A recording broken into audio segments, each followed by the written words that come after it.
우리 모두가 다 그렇게 오래 가지 아니리라 생각했는데 또 다시 재유행하고 재유행하는 그런 시기에 있습니다. 아무래도 우리가 조금 더 시간이 혼자 있어야 되는 시간이 더 필요할 수도 있겠습니다. 이렇게 생각하면 이렇게도 방법을 찾고 저렇게도 적응할 수 있는 그러한 여러 가지 대안이 나오겠지만 그 중에서도 우리가 주어지는 환경에 따라서 우리가 어떻게 대응하느냐에 따라 달라 있으니까 이 시간을 오히려 힘든 시간보다는 우리 개인의 신앙을 내면화하는 그러한 좋은 시간으로 갖게 되길 바랍니다. 먼저 더 깊이 생각하시고 더 깊게 기도하시고 그러면서 우리가 하나님의 음성을 기다려 보도록 하겠습니다. 네, 늘 하던 것처럼 하나님의 세 번째 질문인데요.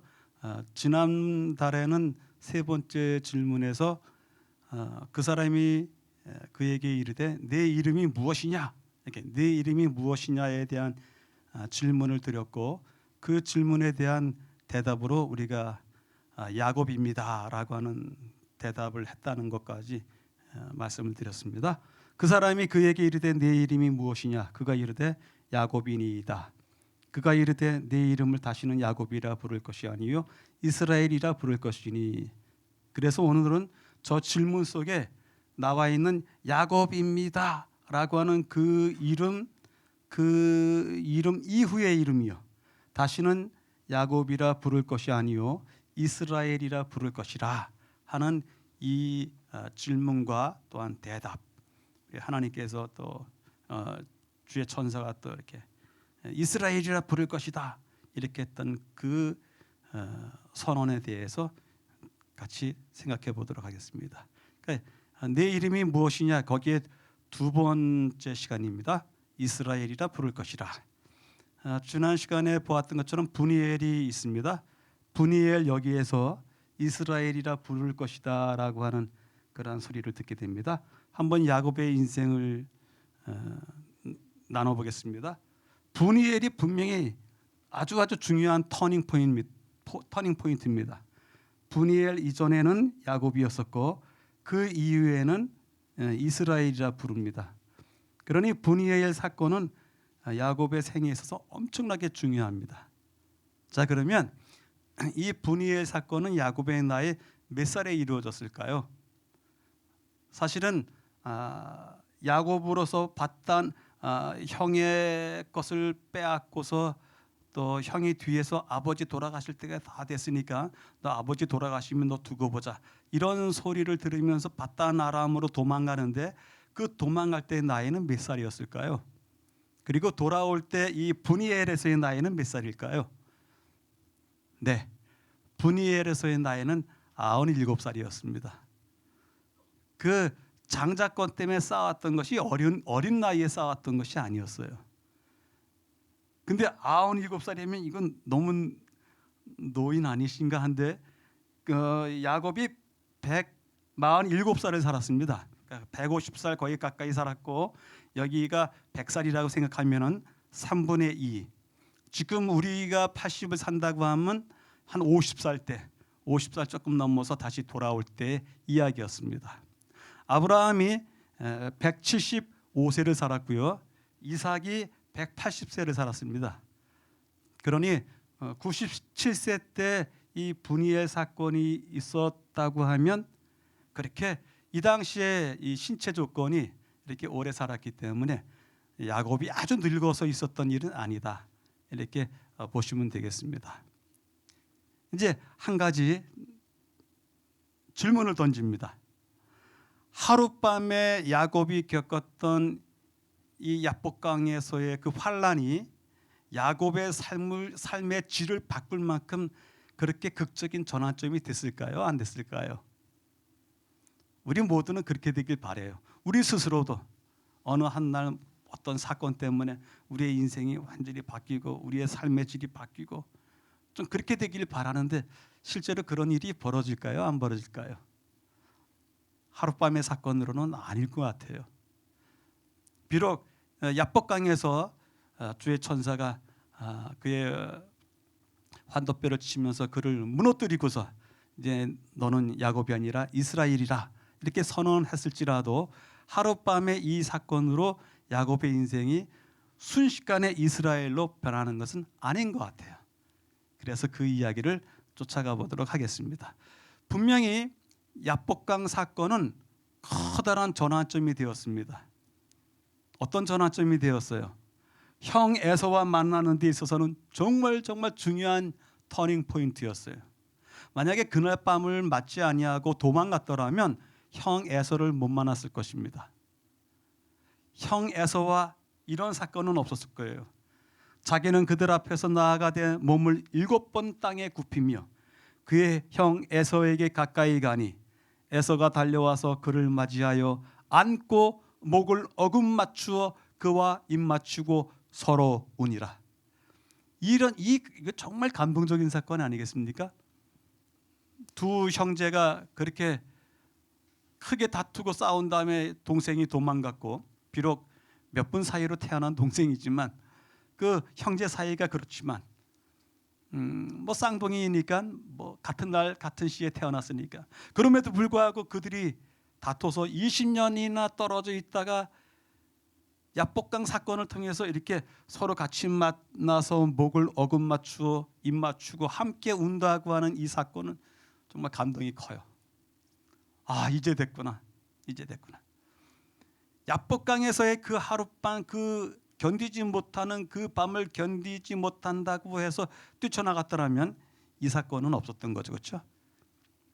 네, 이 사건은 끝난 다음에 야곱이 밧단 아람에서부터 평안히 가나안 땅 세겜 성읍에 이르러 그 성읍 앞에 장막을 치고 거기에 제단을 쌓고 그 이름을 엘 엘로헤 이스라엘이라 불렀더라.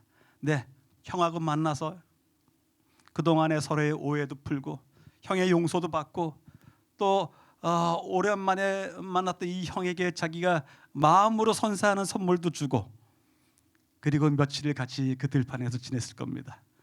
그리고 나서 헤어졌습니다. 헤어지고서 세겜 땅으로 야곱 일행이 세겜 땅으로 향해 갑니다. 여기가 세겜인데요. 위에서 본 지도인데 이 세겜이 어마어마하게 큰 도시입니다. 우리가 알다시피 이쪽에 그리심산이 있고 이쪽에 에발산이 있고 그다음에 요 산 사이에 계곡이 있고요. 계곡 위로 갈릴리에서부터 내려오는 행상들이 내려오는 길이 있고 아주 큰 마을이 있고요. 또 계곡 사이를 지나면 이 앞에는 야곱의 아들들이 양을 치러 갔던 그 아주 평야 같은 넓은 동네가 있습니다. 그리고 여기에 사마리아 여인이 앉아서 우물 곁에 앉아서 예수님을 만났던 장소도 있고요. 그런 동네입니다. 이 동네는 정말 큽니다. 그래서 예루살렘 갈릴리로부터 내려오는 그 길에 있는 윗동네입니다. 세겜 윗동네, 윗세겜, 아주 지금 큰 도시가 되어 있습니다. 그리고 두 산을 통과해서 아랫세겜인데 아주 넓은 광야가 있습니다. 그래서 여기에 양을 치러 오는 것도 당연한 일이었습니다. 그래서 이 세겜에 왔습니다. 세겜에 온 다음에 이런 돌 제단은 이스라엘 땅의 여러 곳곳에 보이는데 카르콤이라고 하는 산에 있는 돌 제단입니다. 그래서 이스라엘 백성들이 출애굽했을 때 이 지역을 지나가면서 세우지 않았을까 하는 그러한 제단인데 어떻든 세겜 땅에다가 이렇게 돌 제단을 세웁니다. 이제 순조롭게 일이 진행되는 것 같아요. 야곱의 야복강의 경험과 더불어 그 이후의 삶이 순조롭게 되는 것 같습니다. 그래서 엘 엘로헤 이스라엘이라고 하는 하나님, 이스라엘의 하나님이라고 하는 그 깊은 어떤 마음에, 자기 스스로의 마음에 상징도 새겨놓고 또 그의 흔적, 그의 신앙의 흔적도 새겨놓고 할 겸 이 세겜에다가 돌 제단을 쌓았습니다. 아주 순조롭게 진행되죠. 근데 사건이 벌어집니다. 레아의 딸 디나가 있었습니다. 그 디나 때문에 피해 전쟁이 벌어집니다. 아시죠? 야곱의 아들들은 들에서 이를 듣고 돌아와서 그들 모두가 근심하고 심히 노하였으니 이는 세겜이 야곱의 딸을 강간하여 이스라엘에게 부끄러운 일 곧 행하지 못할 일을 행하였습니다. 세겜이 동네 이름이기도 하지만 그 동네 이름은 이 세겜이라고 하는 사람의 이름을 빌어서 부른 동네라고 보시면 됩니다. 왜냐하면 이 성읍이 이 세겜의 아버지의 성이거든요. 그래서 세겜에 도착했을 때 이런 일이 벌어지는 겁니다. 몰래 그 성읍을 기습하여 디나의 오빠들이 몰래 그 성읍을 기습하여 그 모든 남자를 죽이고 칼로 하몰, 아버지 하몰입니다. 세겜의 아버지 하몰과 그의 아들 세겜을 죽이고 디나를 세겜의 집에서 데려오고 야곱의 여러 아들이 그 시체가 있는 성읍으로 가서 노략하였으니 다 이 세겜 성읍에 있는 남자들을 다 죽였습니다. 그리고서는 가서 노략질까지 하는 것입니다. 근데 이것이 그냥 조그마한 동네에서 있었던 외딴 동네에서 있었던 일로서 그렇게 파묻히면 될 텐데 세겜이 그렇지 않거든요. 지금부터도 한 4,000년 전 이전서부터 여기 큰 성읍 자리에 있었던 아주 고대에도 이미 중요한 통로로서 상업로로서 그 통과 지점이 있었기 때문에 이 지역에서 있었던 이 일이 금방 삽시간에 옆 동네로 다 소문이 번진 것입니다. 그래서 아버지 야곱이 시므온과 레위에게 이르되 너희가 내게 화를 끼쳐 나로 하여금 이 땅의 주민 곧 가나안 족속과 브리스 족속에게 악취를 내게 하였도다. 나는 수가 적은즉 그들이 모여 나를 치고 나를 죽이리니 그러면 나와 내 집이 멸망하리라. 그러니까 이 일 때문에 야곱은 또 답답하고 두렵고 떨리는 것입니다. 우리가 수가 적지 않으냐? 악취를 내게 했으니 뭐가 꼬여요? 파리가 꼬이죠. 이제 큰일 났습니다. 야곱과 그의 식구들을 치려고 하는 주위의 가나안 족속들, 브리스 족속들이 우리를 치러 올 텐데 당할 것이다. 그래서 아버지 야곱은 이전까지 살아왔던 것처럼 또 지금도 두렵고 떨리는 것입니다. 나는 수가 적은즉 나와 내 집이 멸망하리라. 참 야곱처럼 이렇게 조바심, 두려움 속에서 살았던 성경의 인물은 없는 것 같아요. 그런데 하나님께서 주위 족속들에게 야곱에 대한 두려움을 갖도록 하셨기 때문에 야곱이 세겜을 떠나는데 아무 가나안 족속, 브리스 족속들이 달라붙지 못합니다. 그래서 다행스럽게 커다란 피해 전쟁이 있었지만 야곱의 가족들은 그 세겜을 무사히 빠져나오게 됩니다. 빠져나오게 될 때 그때 또다시 이런 소리가 들립니다. 하나님이 그에게 이르시되 내 이름이 야곱이지만은 내 이름을 다시는 야곱이라 부르지 않겠고 이스라엘이 내 이름이 되리라 하시고 그가 그의 이름을 이스라엘이라 부르시고 야복강에서 이런 이야기가 있었는데 다시 한번 이 디나 사건을 통해서 두려움과 떨림 속에서 떠나는 야곱과 그의 가족들에게 하나님께서 다시 한번 이렇게 말씀을 하시는 겁니다. 왜 그럴까요? 왜 그랬을까요? 지금 야곱은 여전히 야복강에서의 두렵고 떨리는 밤을 보냈지만 디나 사건을 통해서 또다시 자기의 옛적 삶에서의 그 어떤 꼬리를 떼어 버리지 못하고 이 닥쳐오는 두려움에 대해서 여전히 자기 이름이 야곱에서 이스라엘로 바뀌었다는 그 어떤 하나님이 주셨던 희망에 대해서 그 하나님의 후원자 되심에 대해서 야곱이 두려워했던 것이 아닌가. 사건이 크게 벌어지기 때문에 또다시 거기에 대해서 하나님께서 다시 한번 야복강가에서의 그 밤을 상기시켜 주는 겁니다. 얘야, 두려워하지 말라. 내가 너를 야곱이라 부르지 않겠다. 이스라엘아, 이렇게 불러주시는 겁니다. 정말 우리는 하나님의 허락을 처음 듣는 그 순간 맞습니다 하더라도 또다시 같은 사건이 벌어지면 또 아닌가 보다 또 이렇게 합니다. 몇 번이나 그렇게 합니다. 그럴 때마다 하나님은 내가 너를 다시는 그렇게 두렵고 떨리고 답답하게 하지 않겠다, 하나님은 반복해서 말씀하시는 것 같아요. 지금도 그러시고 있는 것입니다.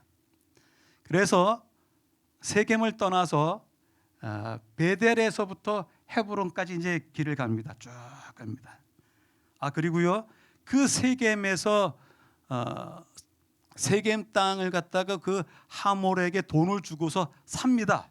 일단은 사갖고서 거기서 살으려고 했지만 그 사건이 벌어지는 바람에 떠나오게 됐는데, 현대 이스라엘 백성들은 그 세겜 땅을 가나안 땅 중에서 우리가 돈을 주고 샀던 땅 중에 하나로서, 그렇기 때문에 팔레스타인, 가나안은 우리 땅이다라고 지금도 주장하고 있습니다. 아브라함이 자기 아내가 죽어서 장사 지냈던 헤브론 그 땅도 있죠. 돈 주고 샀잖아요. 그리고 세겜 땅도 돈 주고 샀거든요. 그렇기 때문에 자신들의 땅이 가나안인 거 맞다. 왜? 그때 그 조상들이 돈 주고 샀다.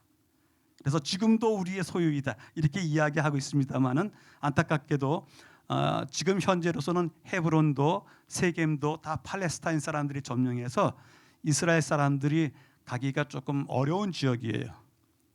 그래서 세겜에서는 소동도 한번 일어났고, 그다음에 헤브론에서는 이스라엘 군인들이 그 조그만 도시를 갖다가 몇 겹을 쌓아서 지금 둘러싸고 있습니다. 보호하려고.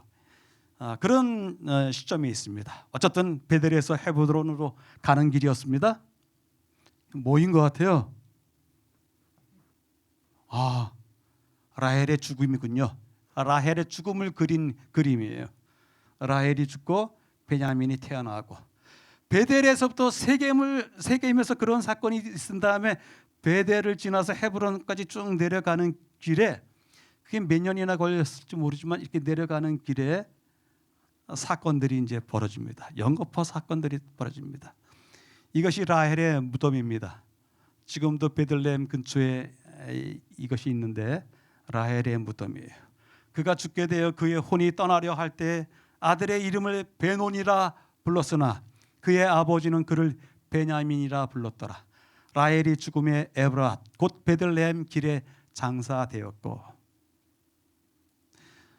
여기서 야곱의 통곡 소리를 듣는 것 같아요. 여러 두 아내와 또 두 첩, 그 아내들의 여정들인 두 첩이 있어서 네 여인이 있었지만 그 중에서 제일 사랑했던 여인 라헬이 죽습니다. 특별히 아들을 낳다가 죽으니 산통, 산고 그 모든 아픔을 다 지켜보고 끝내는 죽는 것까지 보는 이 야곱의 비통함, 애통함, 그 통곡, 우리가 이것을 듣게 됩니다. 이것이 한순간에 어느 날 갑자기 아이를 낳으면서 벌어진 일이었었더라도 오랜 세월이 지나도록 야곱의 마음에는 지울 수 없는 애통함으로 한 구석에 남아있는 것입니다. 근데 그 세겜에서 헤브론까지 가는 길에 웬 사건이 그렇게 많은지 이번에 두 번째 사건이 또 벌어집니다.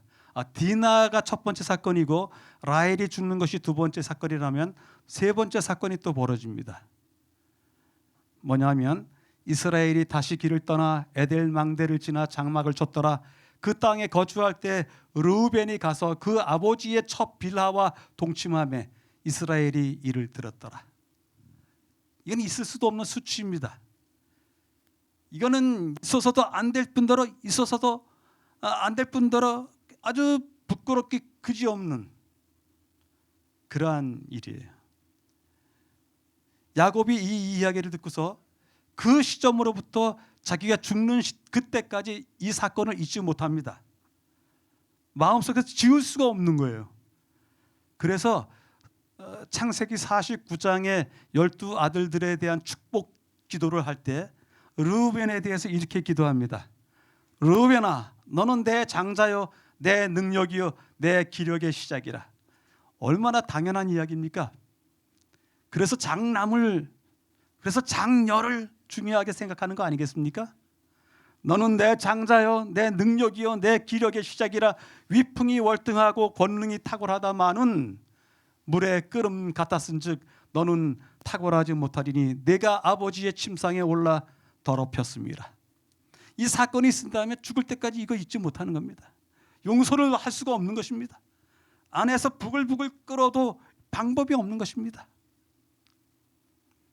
정말 수치스러운 역사를 또 끌어안고 가야 되는 것입니다. 야곱의 번민이 또 여기서 있는 것입니다. 디나 때문에 갖고 온 피바다의 두려움, 그것이 라헬의 죽음으로 가져온 또 애통함, 그리고 이제 르우벤으로 말미암아 얻게 되는 이 치욕의 이 번민, 이런 것들이 쌓이고 쌓이는 것입니다. 한 가지 사건이 더 벌어집니다. 뭐 하는 것 같아요? 아버지가 돌아가시는 겁니다. 이삭이 나이가 180세라. 이삭의 나이가 많고 늙어 기운이 다하여 죽어 자기 열조에게로 돌아가니 그의 아들 에서와 야곱이 그를 장사하였더라. 뭐 사람이 죽으면, 사람이 살다가 죽는 것이 당연한 일이니까 그렇게 비통하고 애통할 것은 없지만 이제까지 가졌던 그 세겜 땅에서부터 여기까지 이르는 길에 쌓여졌던 그 슬픈 그 감정들 위에 그 슬픔이 더 커지는 것입니다. 아버지를 장사 지내야 되는 이 슬픔이요. 그래서 창세기 35장은 야곱에게 있어서 너무 힘든 성경장이에요. 창세기 35장에 이 사건이 다 벌어집니다. 라헬의 죽음 때문에 애통해하고, 그다음에 르우벤 때문에 치욕적인 번민을 느끼게 되고, 치욕과 번민을 느끼게 되고, 이제 아버지가 돌아가시기 때문에 슬픔을 또 겪게 되고. 그래서 이때의 야곱의 이 감정, 그가 가지고 있는 그 정서적인 그 상태가 어떨까 성경책에 찾아보니까 이 표현이 될지 모르겠습니다. 전능자의 화살이 내게 박힘에 나의 영이 그 독을 마셨나니 하나님의 두려움이 나를 엄습하여 치는구나. 욥기서에 이렇게 나와 있거든요. 아니, 77살에 도망갈 때, 바단 아람으로 도망갈 때까지도 이런 경험 없었습니다. 전혀 없었습니다. 세상에 이런 것이 있는지조차도 몰랐습니다. 그러다가 조금 낮아졌습니다. 외삼촌의 집에서 20년을 살면서 속고 속임을 당하고 그렇게 해서 20년을 또 그렇게 힘들게 살아왔습니다. 아, 인생이란 이런 것이구나 좀 배웠을 것 같아요. 그래서 이제 집으로 돌아가는 길에 가졌던 그 발길이 즐겁게 이어지지 않는 것조차도 야복강에서 이제 해결을 받습니다. 그런데 이제는 점점 더 깊이 내려가는 겁니다. 치명적인 사건이 또 하나 더 벌어집니다. 22년간이나 걸리는데 22년 동안 지금으로부터 그렇죠. 아버지가 돌아가시기 바로 전서부터 22년 동안 야곱의 인생은 스올로 내려가는 기분으로 살게 되는데 한번 볼까요? 성경책에 이 단어가 곧바로 있습니다. 그의 모든 자녀가 위로하되 그가 그 위로를 받지 아니하여 이르되 내가 슬퍼하며 스올로 내려가 아들에게로 가리라 하고 그의 아버지가 그를 위하여 울었더라. 이 스올로 내려간다라고 하는 표현이 여기뿐이 아니라 두세 군데 더 나오는데, 이 스올이라고 하는 이 단어가 창세기에 4번 표현이 되는데 그 4번 모두 다 야곱이 쓴 말이에요. 내가 이제 죽으러 가야지. 스올로 내려간다는 얘기는 죽으러 간다는 얘기. 그 깊고 깊은 절망에, 눈물통 속에, 아픔통 속에 자기가 아무 기억도 하지 못하는 그곳으로 내려가겠다, 그 얘기입니다. 베델에서 사닥다리를 타고서 하늘로 오르던 그 야곱이 이제는 스올로 내려가는 인생길을 이제 개척해, 이건 개척할 필요는 없지만 그렇게 스올로 내려가는 계단을 밟는 것입니다. 누구 때문에요? 아들 요셉이 돌아오지 않은 것 때문에. 요셉은 돌아오지 않고 요셉의 피 묻은 겉옷만 돌아왔기 때문에 그때서부터 야곱의 인생 22년은 정말 더 큰 고통, 아내가 죽는 것보다, 또 장자 르우벤이 엉뚱한 짓 하는 것보다, 디나의 피바다 전쟁보다, 아버지 이삭이 죽은 것보다 더 큰 고통 속에 이 스올로 내려가는 것입니다. 이 아버지 야곱이 어느 지경까지 가게 되냐 하면, 요셉이 형들을 시험하는 가운데 그렇게 하지 않습니까? 아버지하고 같이 있다고 하는 막내 동생 진짜 있느냐고, 가서 데리고 오라고, 그러면 너희들 살려주겠다고 이렇게 제안하지 않습니까? 그때 이제 아버지가 내 아들은 너희와 함께 내려가지 못한다. 그의 형은 죽고 그만 남았습니다. 만일 너희가 가는 길에서 재난이 그에게 미치면 내가 내 흰머리를 슬퍼하며 스올로 내려가게 함이 되리라. 여기서도 또 스올 얘기 또 하잖아요. 정말이지 야곱은 깊고 깊은 밑 닿지 않는 곳까지 내려가는 것입니다. 이것을 누구를 만날 때까지 이렇게 합니까? 요셉을 다시 만날 때까지 이렇게 사는 것입니다. 너희 손에 갑절의 돈을 가지고, 이제 나중에 아비가 어쩔 수 없이 하는 제안입니다. 너희 손에 갑절의 돈을 가지고 너희 자루에 악 위에 도로 넣어져 있던 그 돈을 다시 가지고 가라. 너희 갖고 왔던 이 푸대에 넣었던 그 돈과 넣어져 있던 돈과 그 돈에 갑자기 또 다른 돈을 준비해서 이걸 같이 넣어갖고서 갖다 줘라. 혹 잘못이 있었을까 두렵도다.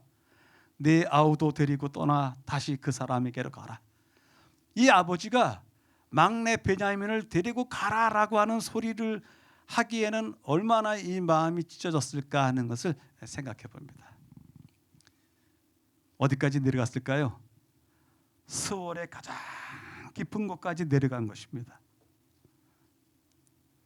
이제는 자기가 애착을 갖던 베냐민마저도 내놓고, 아니요, 자기가 가장 사랑했던 아들 요셉이 없어지고 이제는 그 하나 남은 아들 베냐민까지 없어짐에도 불구하고 그래, 이제 데리고 와라, 이렇게 이야기한 것은 야곱도 무너질 수 있는 데까지 다 무너진 것입니다.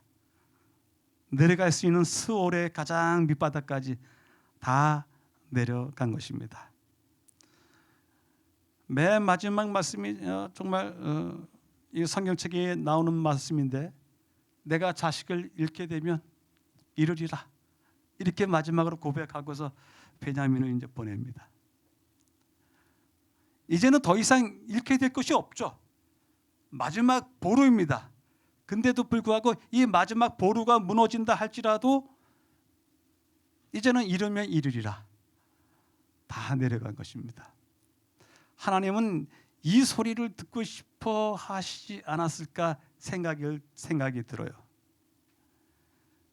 이 말씀은 아브라함이 이삭을 제물로 드릴 때 이야기하고 똑같습니다.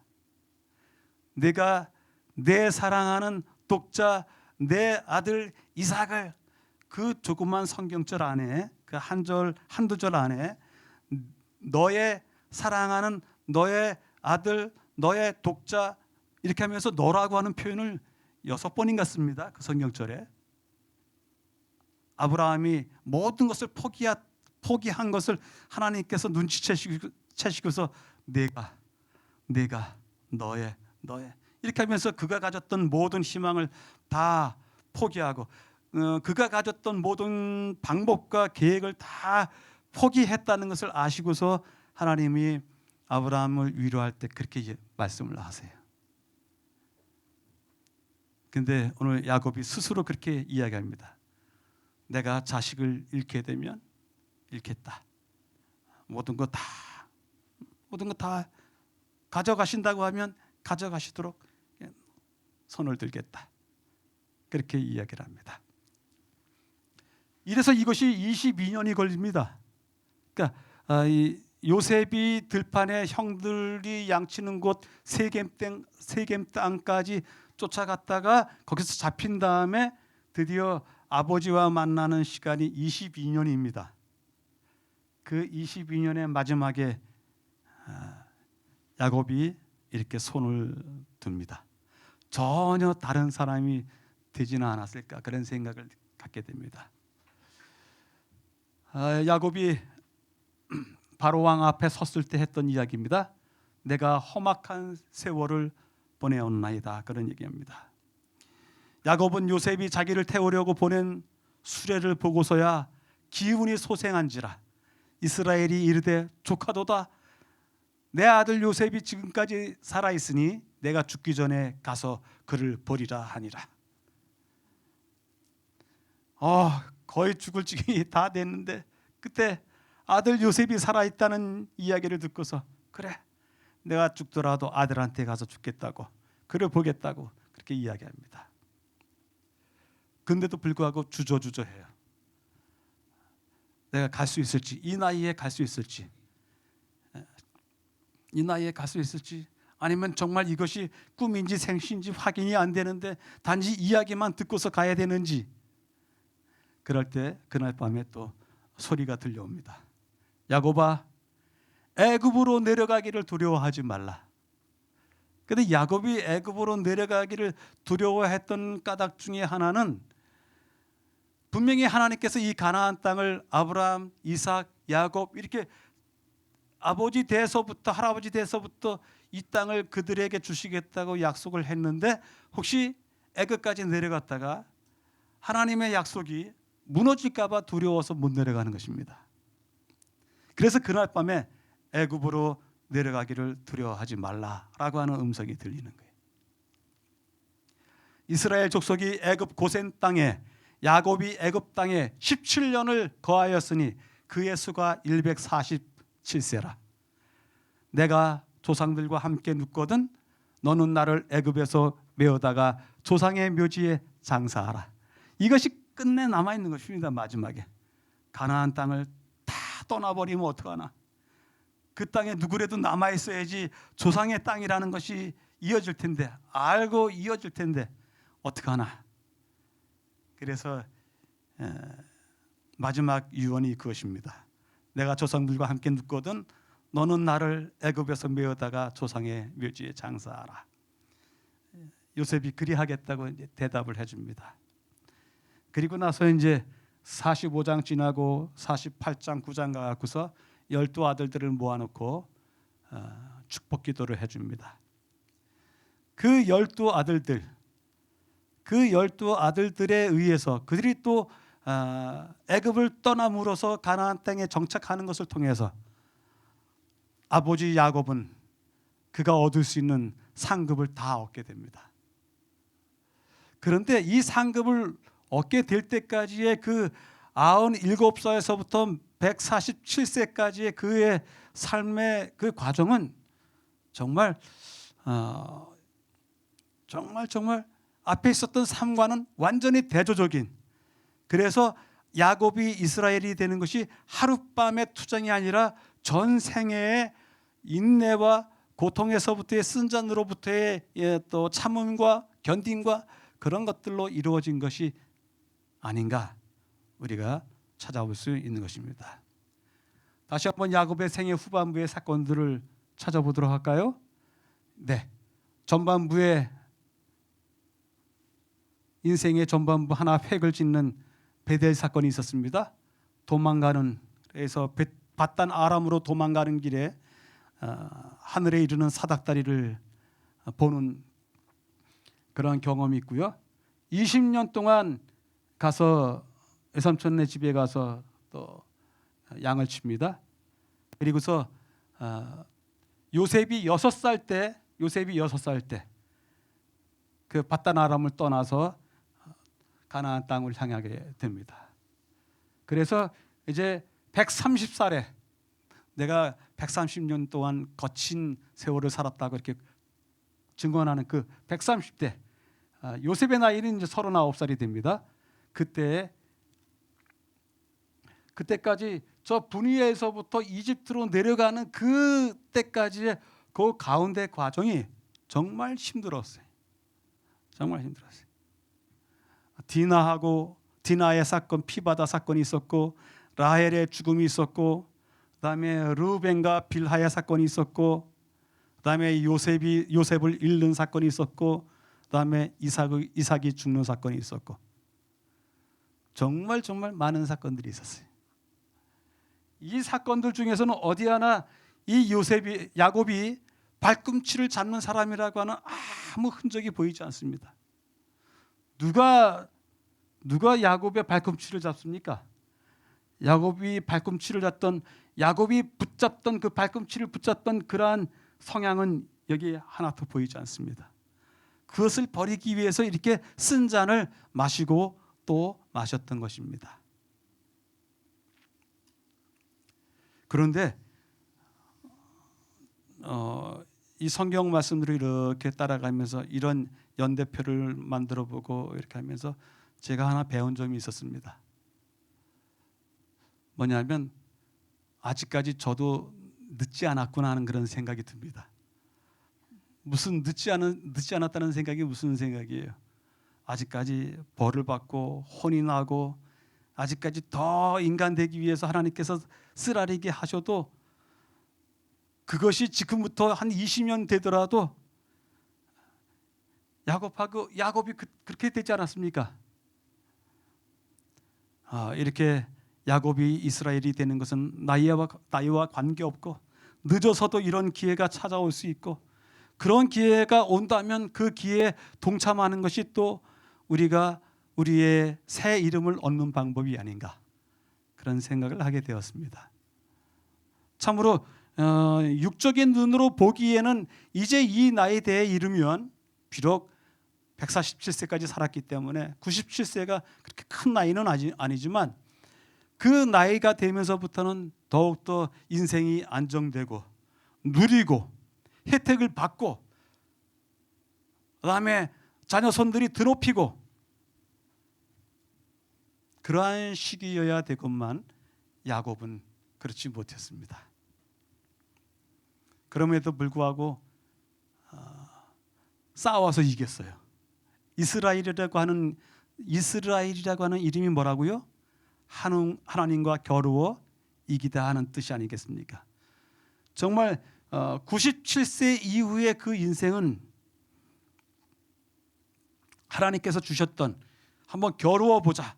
내가 어떤 사람인가 겨루어 보자 라고 하면서 내리셨던 각종 훈련에 야곱이 철저하게 그 싸움에서 자기 자신을 이기면서 한 단계 밟아가지 않았는가 생각을 하게 됩니다.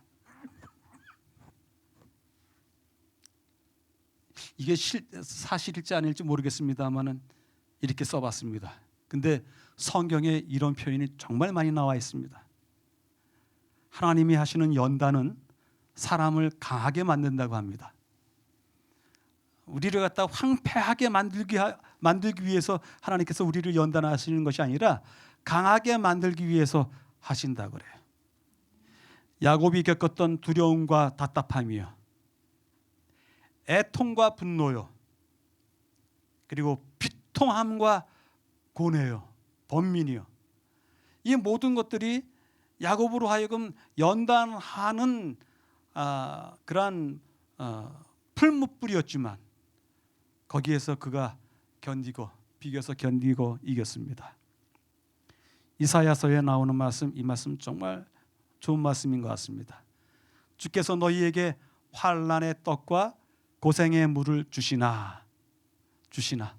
어떻다는 얘기입니까? 그 다음에는 여러분들의 대답을 쓰십시오. 주께서 너희에게 환난의 떡과 고생의 물을 주시나 했으니까 뒤에 분명히 더 좋은 허락이 있을 것입니다. 그 허락들은 여러분들이 대답을 쓰시면 됩니다. 보라, 내가 너를 연단하였으나 은처럼 하지 아니하고 너를 고난의 풀무불에서 택하였노라. 은이 되는 것도 연단을 통해서 은이 되는 것도 정말 아픈 경험일 텐데 은처럼 하지 아니하고 무엇처럼 하시려고요? 정금처럼 하시려고 너를 고난의 풀무불에서 택했다고 말씀을 하십니다. 지금은 우리 모두가 교회에 모여서 또 함께 얼굴을 보면서 나누는 것을 통해서 우리의 신앙을 키우는 시대가 아니기 때문에 우리 스스로 우리 안에 있는 우리 신앙, 지금까지의 나의 신앙을 더 굳게 세우고 더 깊게 세우는 그러한 훈련의 시간인지 아닌지 그렇게 생각이 듭니다. 우리 모든 성도님들께서 일주일 동안 아주 고군분투하셨습니다. 오늘만을 기다리시면서 참아 오셨을 줄도 압니다. 모쪼록 우리가 보내는 또 이 한 안식일 우리 모두에게 우리의 신앙에 더욱 굳셈과 든든함이 새겨지는 한 날이 되길 바라고요. 하나님께서 여러분들의 모든 걸음과 또 생각과 기도에 응답하시는 한 날 되시기를 간절히 바랍니다.